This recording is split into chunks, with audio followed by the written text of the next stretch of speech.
I'm just not happy about 2019. I mean, I'm happy about 2020 next year.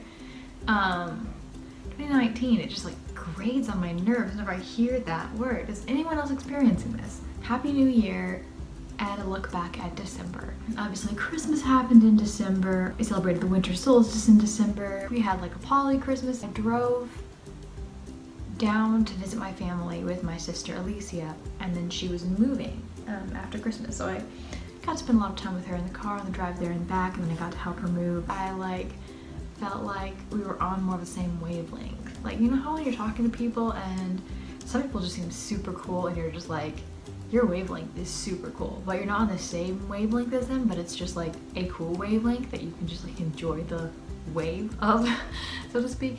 But then there's some people that I feel like I'm more on the same wavelength. Like I get them or what they're saying or meaning or feeling or projecting or whatever. Christmas was really great too. Like everyone in my family was pretty chill. I think I have a hard time, as I might have mentioned before, like being just in Kerrville, my hometown, and just like being in my old house, just because it has a lot of associations with those things, and it still is difficult for me that my family doesn't respect my new identity and like my relationships and things like that.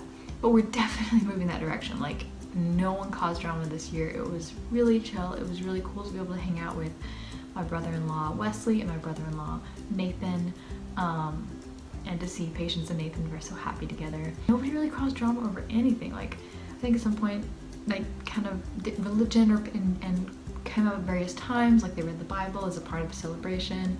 I brought up paganism at some point. I think sort of as an offshoot of talking about Harry Potter. And nobody, like, I wasn't trying to start any drama, and nobody was taking it and making drama out of it, you know what I mean? I was like not intending to talk about my sexuality and gender identity there because I don't think that is welcomed. But I mean, especially with Evelyn, like it's not like she's not gonna come up in conversation. Like I live with her, she's my best friend. It's just not like she's not gonna come up in conversation. So several times I did like mention her and things like that, and I was just not gonna. I'm just like, I'm not trying to cause trouble, but I'm not gonna go out of my way to pretend something doesn't exist. Like, you know what I mean? As far as mental health goes, you guys kind of know I deal with anxiety and depression and things like that. My therapist actually said that he was like diagnosing me with adjustment disorder that had a symptom of anxiety. And so it's kind of like when I moved out, when I switched religions and started exploring my gender and sexuality, there was so much to adjust to that, like, of course I was dealing with so much anxiety, right? And so a lot of that has calmed down. But I want to like maintain that, to practice meditation and journaling every day. I did start journaling sometime at the beginning of last year, but it was because of a mental health crisis.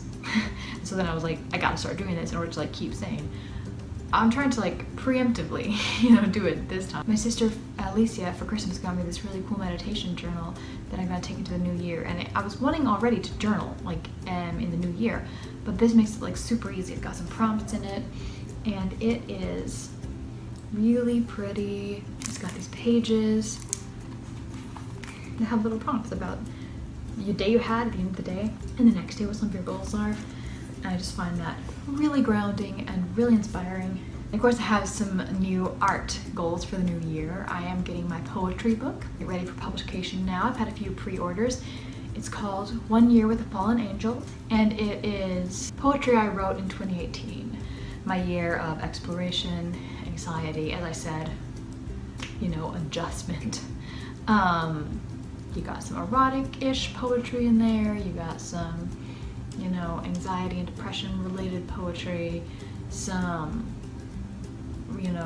break away from religion and towards self-love kind of poetry in there. So I'm nervous but excited to share that. It's something definitely more personal to me than a lot of my young adult and middle grade. Thank you so much for watching. I'm Chris Pennington, by the way, and until I see you again, always remember that we are epic heroes today and every day of our lives, and I'll see you in the next video.